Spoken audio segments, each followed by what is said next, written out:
Күндүн өзөктүү окуяларын камтыган эфирде нарын жаңылыктар маалымат берүүсүнүн жума күнкү чыгарылышы. Аны мен Жазгул Субалиева тааныштырам. Саламатсыздарбы? Бүгүнкү чыгарылышта облус аймагында өткөн жарандык коргоонуунун даярдыгына кандай баа берилди? Жыйынтыгы менен областын жарандык коргоонуу кызматы даяр экендиги белгиленди. 83 жыл мурда жазылган күндөлүк кантип нарынга келип калган жана анда кандай маалыматтар бар? Анда мен түшүнгөндө китептерди алгандар болду, буюмдарын алгандар болду. Тар имараттагы таланттар, ак талаалык жаш таланттардын ийгилиги жана көйгөйү. Курулуш башталат деп атабыз. Кудай буюрса быйылкы жылдан кечикпейт. Нарын облусунда өткөн жарандык коргонуу кызматтарынын команда штабтык машыгуусуна жалпы 1000ден ашуун кызматкер, 100дөн ашуун техника тартылды. Бүгүн акыркы практикалык машыгуу орун алып, жарандык коргонууга кирген 12 кызматтын өкүлдөрү 10 бөлүктөн турган тапшырмаларды аткарышты. Нарын шаарынын жаңы жол аймагына 40 чатыр тигилип, машыгууга катышкан кызматтардын өзгөчө кырдаалга даярдыгы текшерилди. Иш чаранын жүрүшүнөн кабарчыбыз баяндайт.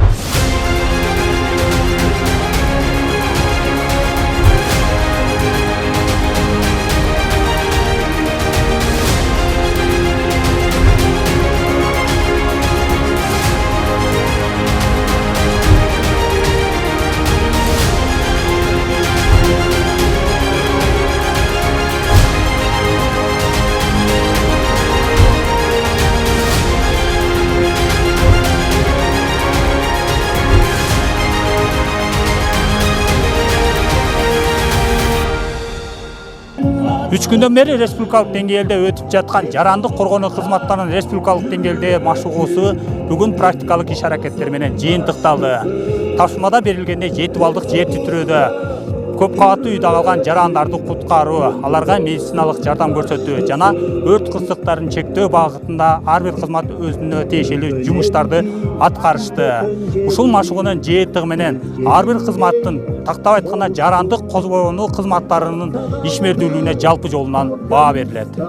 Нарын район аймагында күчү 7 балга жеткен жер титирөө катталып, анын кесепетинен жабыркаган адамдар бар экендиги маалымдалган. Аларды куткаруу үчүн айгай көтөрүлүп, баардык кызматтар ыкчам аракетке өтүштү. Жер титирөөнүн кесепетинен урандылардын арасында жана көп кабатты үйдөн чыга албай калган жарандар куткарылып, тез жардам кызматына өткөрүлүп берилди. Өрт өчүрүүчүлөр өрттү чектөө жумуштарын аткарышты. Электр жарыгын, телефондук байланышты калыбына келтирүү жумуштары жасалды. Жалпы жарандык коргонуу кызматында 100дөн ашык куткаруучулар тартылды. 10 точкада биз өзүбүздүн куткаруу иштерин жүргүздүк. Тапшырма тийиштүү деңгээлде жана канааттандырарлык деп толук ишенимде айта алам. Анткени баардыгы 10 күндөн бери даярданып келатабыз. Негизи эле биз өзгөчө кырдаалдар кызматы ар дайым даярбыз.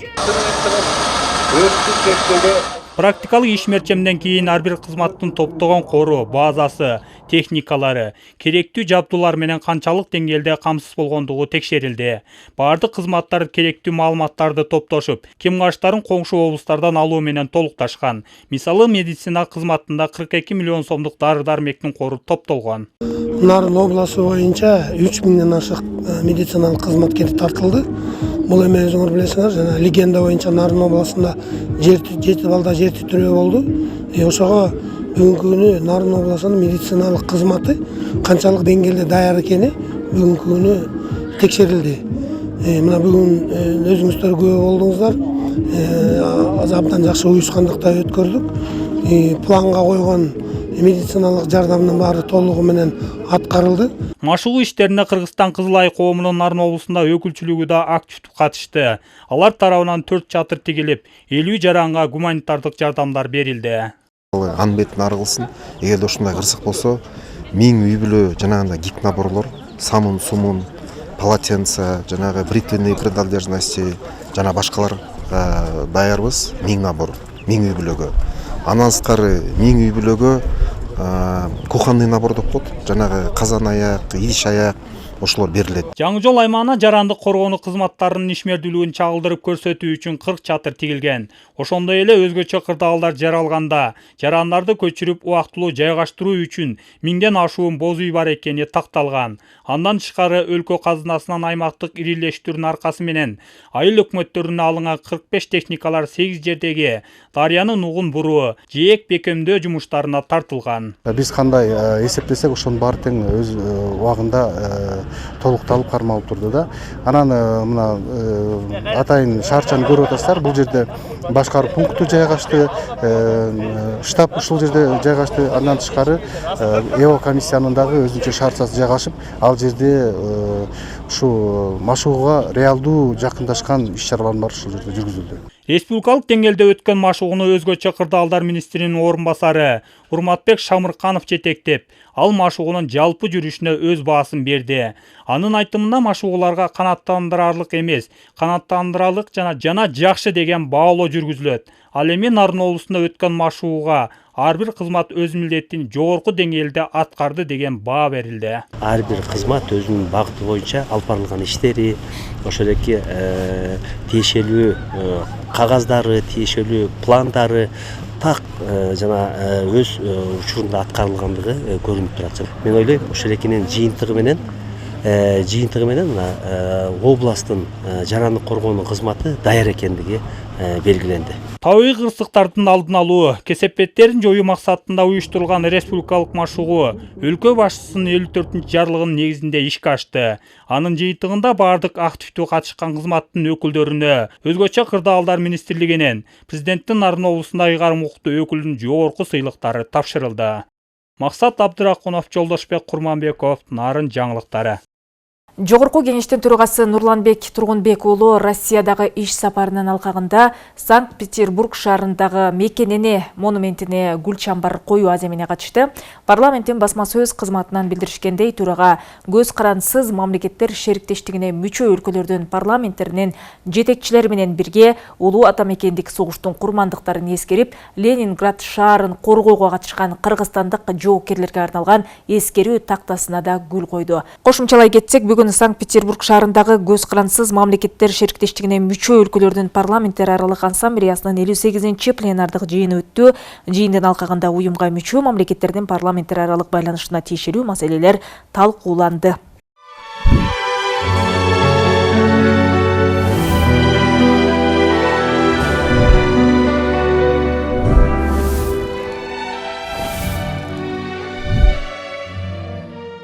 Улуу атамекендик согушту эскергенде Ленинград блокадасы өзүнчө тарыхка ээ. Душман Ленинград шаарын жок кылуу максатында курчоого алган. Туура 872 күнгө созулган блокадада ачкачылыктан 642 миң, кээ бир булактарда 840 миңге жакын адам өлгөндүгү айтылат.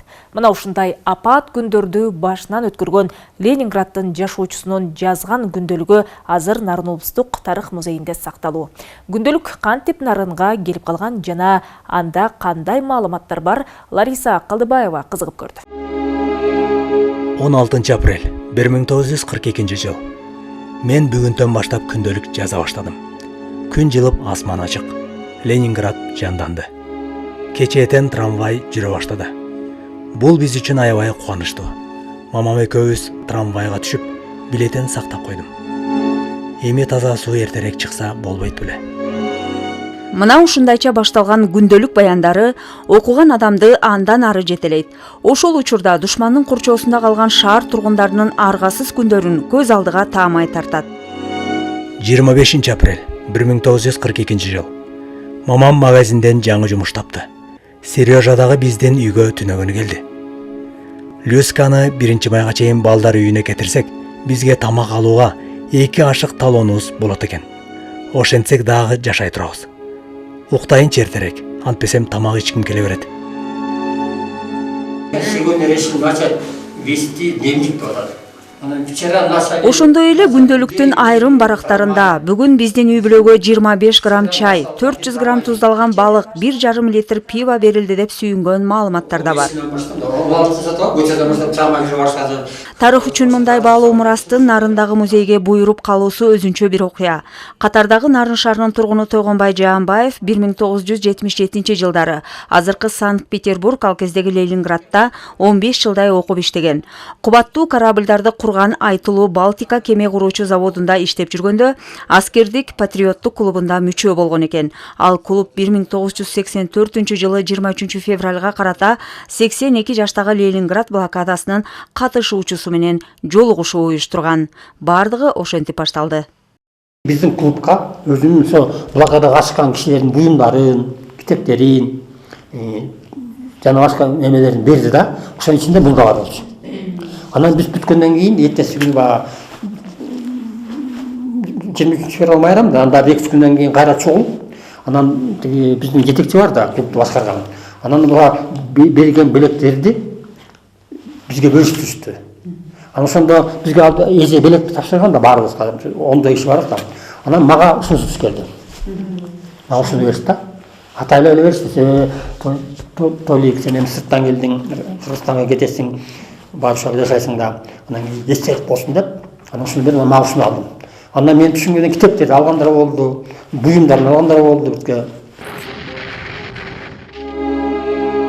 26 апрель 1942 жыл. Саат 20:30. Бүгүн дагы тынч эмес болду. Айгай салган үн, бомбалардын жарылуусу. Үйүбүзгө Серафима Михайловна келди. Бизге кичине нан, каша, анан да орус майынан ала келиптир. Кандай сонун. Күндөлүк ээсинин аты жөнү белгисиз, жазылган эмес. Анын орто окуу жайында окуганы, баяндарынын мазмунунан жаш курагы 16-17де болушу мүмкүн деп болжолдонот. Андан ары каарман денесине жаралар пайда болуп, өзүнөн жагымсыз жыт чыгып жатканын айтып санаасы менен да бөлүшөт. Андан кийин апам ооруду дейт, апам жумушка кетти дейт, каяка жумушка иштеген жазбаптыр. Аягында бир жакта бухгалтерияда иштеди дейт. Ошол кезде эле жумушка барып тапкан тыйынына сатып алышчу экен да. Ошону дагы карточка менен алышчу экен. Ошол тамак аш алуучу карточканы дагы кайра перерегистрацияга алдык дейт да, кайра каттоодон өттүк. Ошондо ойлодум, булар балким үйдөн бирөө өлүп калса, демек анын карточкасын кыскартып, тамак ашты ашык бербейт, баардыгын ченелүү болчу экен да. Аягында бул бала цинга оорусу менен ооруптур да. Цинга оорусун мен билем, бул эмеден да, жанагы жер жемиштин жетишсиздигинен болот да. Ошол экен жер жемиш эмес, жер жемишти элестетпей эле койсун, башка тамак жетиштүү болгон жок да. Ошонун жетишсиздигинен цинга оорусу болуп, жара болуп, бутум жара болуп шишип, мен бутума турбай калдым. Бутум ишигинен баспай калдым, бут кийим кийбей калдым дейт да. Күндөлүк музейге 2019 жылы тапшырылган. Бул жупуну дептердин урпактар үчүн кандай баалуу экенин музей кызматкерлериндей түшүнгөндөр аз. Анан бул күндөлүк биз үчүн өтө баалуу, тарыхый баалуулугу менен баалуу, анткени ошол күндү элестеткен бул тарыхый баалуу буюм болуп эсептелет. Бунун сакталуу өзгөчөлүгү дагы бул кайрадан кайталанбай турган буюм. Бул кагаз, темир эмес, кагаз болуп аткандан кийин, кагазга жазылган жазуусу баалуу болуп аткандан кийин буларды биз температуралык общий эле музейдин жалпы температуралык нымдуулук режимдери бар. Ошол 18 градуска чейин жылуулугу. Нымдуулук болсо 40% чейин. Бирок буга нымдуулуктун деле, жылуулуктун деле кереги жок, ошо 18ге чейин өтө мустакка деле турат да. Ошондуктан анан кийин күндү да сүйбөйт бул кагаздар, баардыгы эле кагаздар. Ошондуктан муну биз сактоо бөлүмүндө гана сактап, ошо 9-майганда гана алып чыгып ушу балдарга көргөзүп. Быйыл улуу жеңишке 80 жыл. Улуу ата мекендик согушту эскергенде Ленинград блокадасы өзүнчө тарыхка ээ. Душман шаарды жок кылуу максатында Ленинград шаарын курчоого алган. Ленинград салгылашында германиялык аскерлер оор жоготууга учраганына карабастан 1941 жылы 8 сентябрда Шлиссельбургту басып алып, Ленинградты кургактыктан бөлүп салууга жетишкен. Туура 872 күнгө созулган блокадада ачкалыктан 642 миң, кээ бир маалымат булактарында 840 миңге жакын адам өлгөндүгү айтылат. Курчоодо калган ленинграддыктарга бүткүл Совет эли кол сунган. 1941 жылы 12 сентябрдан 1942 жылдын октябрына чейин Ладога көлү жана аба флоту аркылуу шаарга керектүү кийимгече, азык түлүк жеткирилип, шаардан айрым завод, фабрика жабдуулары эвакуацияланган. 1944 жылдын 27 январында Ленинград шаары Курчоодон бошотулуп, 3 миллион шаар калкынан 560 миң киши гана шаарда калганы айтылат. Блокадада калган Ленинград шаарынын тургундарынын каардуу күндөрүнөн кабар берген күндөлүк соңу 1942 жылдын 12 майы менен аяктайт экен. Аты белгисиз күндөлүктүн ээси мени дарыгер келип көрүп кетти жана госпиталга жолдомо берди. Эми госпитал мени кабыл алса экен деген сана аркоо менен аяктаган. Андан кийин уланткан эмес. Мына ушундай апат күндөрдү башынан өткөргөн Ленинграддын жашоочусунун жазган күндөлүгүн нарындагы музей кызматкерлери эми келгендер окуй алгыдай көргөзмөгө коюшуп, аудио түрүндө угузууну дагы көздөп жатышат. Лариса Калдыбаева, Бексултан Жолдошбеков, Мирзат Муталипова, Нарын шаары. Нарын жаштар ордосу коомдук бирикмеси тарабынан Нарын облусундагы бардык мектептердеги мектеп парламентинин ишмердүүлүгүн жакшыртуу максатында бирдиктүү жобо иштеп чыгуу демилгеленип, мектеп парламенттеринин президенттеринин биринчи саммити уюштурулду. Ага жалпы 142 мектептин президенттери жана мугалимдери катышты. Окуучулар арасындагы кылмыштуулук, аракетчилик, адепсиздик менен күрөшүүдө жана аларды лидерликке, коомдук иштерде активдүүлүгүн көтөрүүдө мектеп парламенттеринин ролу чоң. Окуучулар өздөрү шайлаган өкүлдөрүнө ишеним артып, биргеликте коомдук иш-чараларды уюштурушат. Ошол эле учурда мугалим менен окуучулардын ортосунда көпүрө болуп, тең туштарынын келечекке туура багыт алышына көмөк. Семинарлар, тренингтер балдарга ушундай кандай лидерство болуш керек, кайсы багытта жумуштарды тандаш керек, кийинки келечектеги жакшыларды алып барсак деп айтсам болот. Жана ошондой бул жолу бизге мугалимдер менен иштешүү, балдар менен иштешүүгө чоң багыт берет деп ойлойм. Буга чейин ар бир мектеп парламенти өздөрүнүн жоболорунун алкагында иш алып барышчу. Мындан улам ар бир мектептин ишмердүүлүгү дагы ар кандай эле. Эми жергиликтүү бийлик өкүлдөрү Нарын жаштар ордосу жаш өспүрүмдөр менен иштөө тартибин өзгөртүп, бирдиктүү жобо иштеп чыгууну колго алышууда. Мектептерде окуучуларды коомдук иштерде жарандык активдүүлүккө тартуу негизги зарылчылык бул. Негизи бардыгы жобонун негизинде коюлган талаптарды бардыгы кагаз түрүндө даярдап алып, бирдиктүү унификацияланган кагаз менен иш алып баруусун биз каалап жатабыз. Мектеп парламенттеринин бирдиктүү иш алып баруусу билим сапатын жогорулатууда жана окуучуларга карата тарбия иштерин жандандырууга жардам берет. Анткени билим уядагы ар бир уюшулган иш-чаралар келечек муундарды туура тарбиялоого жана туура кесип тандоолоруна дагы багыт. Мугалимдерге жардамы бул эң чоң жардам деп эсептейм. Себеби мугалим көп учурда сабактан алек болот да. Бизден мугалимден сырткары эле биздин мектеп, мен өзүмдүн мектебимди эле айтып кетейин, мектепте, мектеп парламентте көптөгөн тегерек столдорду уюштуруу менен, кылмыштуулукту алдын алуу боюнча көптөгөн иш-чараларды өткөрүү менен, же болбосо акцияларды уюштуруу менен алектенишет. Бизге эң чоң жардам деп ойлойм да. Саммитке келген мектеп парламенттеринин өкүлдөрү Нарын шаарындагы жогорку окуу жайларына саякат жасашты. Бул окуучуларга дем берип, мындан ары жакшы иш алып барууларына шык болду дешет катышуучулар. Гулера Туратбекова, Жеңиш Абдылдаев, Нарын жаңылыктары. Айтылуу композитор Калай Молдобасанов, элерчиси Муса Байетов, комузчу Нурак Абдрахманов өңдүү атагы алыска, даңкы далайга кеткен залкар таланттардын мекени Актала району азырда таланттуу уул кыздарынан кур эмес. Республикалык сынактарда баш байгеге ээ болуп, таланттарды таптап жаткан Нурак Абдрахманов атындагы балдар музыкалык мектептин ийгилиги арбын. Эскилиги жетип, тар бөлмөдөн турган мектептин ишмердүүлүгү туурасында кабарчыбыздын материалы. Ыр менен коштолгон жүрөктүн үндөрүн, комуздун күүсүн жана дастан ырларынын терең сырларын окуучуларга үйрөткөн Элиза Карагойчиева кесипкөй. Өнөр баккан талант ар бир сабагын өзгөчө жандуу өтөт. Айрыкча унутта калып бара жаткан тарбиялык мааниси терең элдик дастандарга басым жасайт.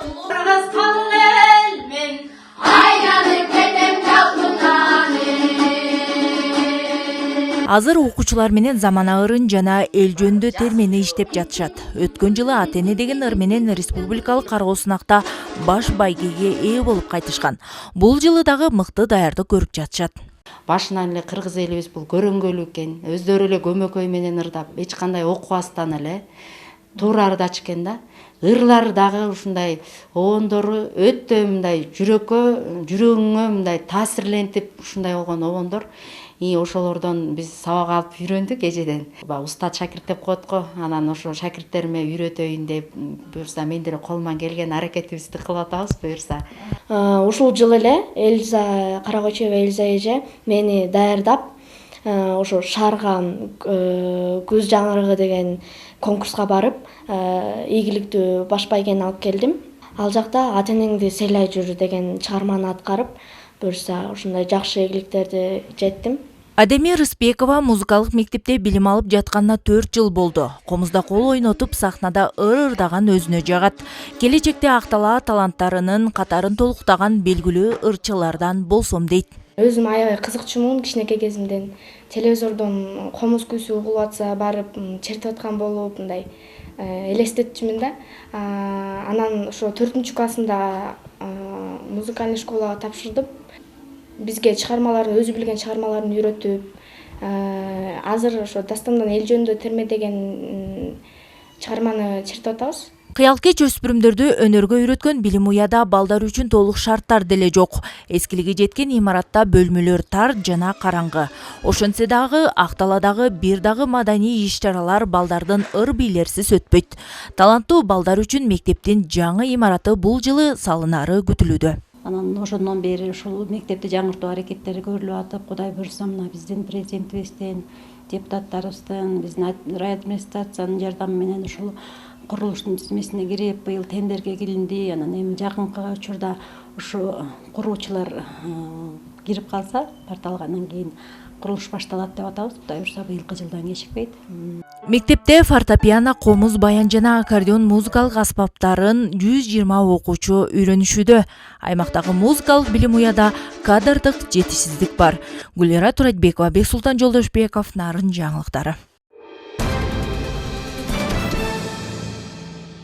Нарын облусунда чакан жана орто ишкерлик кеңири кулач жаюуда. Мында негизинен малчылык жана дыйканчылык менен алектенгендер басымдуулук кылат. Ошол эле учурда анча-мынча пайызы кандайдыр бир деңгээлде элеттин өнүгүшүнө, салым иретинде, өндүрүштүү жана калкка тейлүү кызмат көрсөтүүнү жандандыруунун аракетинде.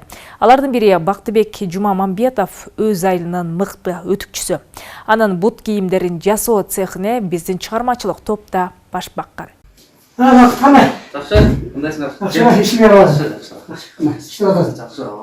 Арис эл аралык уюмунун 1.535.700 сомуна тиешелүү жабдуулар алынган. Бул чакан ишканага күнү кечке эл аягы үзүлбөйт. Анткени аларга өз кызматын көрсөткөн Бактыбек Жумамамбетовдун тиккен бут кийимдери кооздугу жана бышыктыгы менен өзгөчөлүү. Учурда Актала районундагы Куртка айылын мекендеген ал жылдын 4 мезгилине жараша товардын 5 түрүн чыгарат. Бааларын анча көкөлөтпөгөндүктөн алардын каны жерге тамбайт. Мен ошол вакытка келгем, бул жерге дагы бут кийимге заказ берейин депчи. Жакшы ушундай алып иштеткенден бери жакшы болуп калды. Биз ушул вакытка келип тиктиребиз.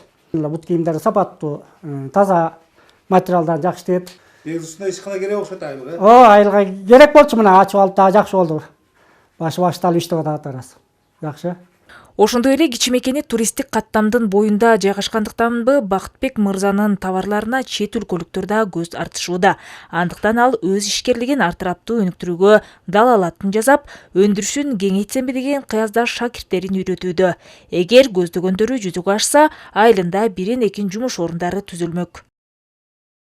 Былтыр муну салдык, могу цехти чоңойттук, 2 комнат кылып, мурунку кичкей эле 1 комнатта иштечүмүн.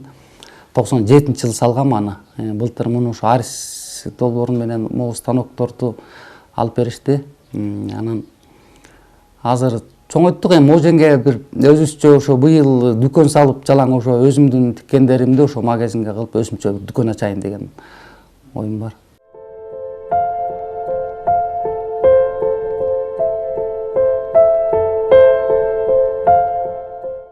Жамандан адаш жакшыга жанаш демекчи жөнөкөй кесип ээси Бакытбек Жумаманбетовдун жогорудагыдай демдүү демилгеси тутумуна куртка калктуу пункту кирген Тоголок Молдо айыл аймагындагы бир катар самалыктарга түрткү.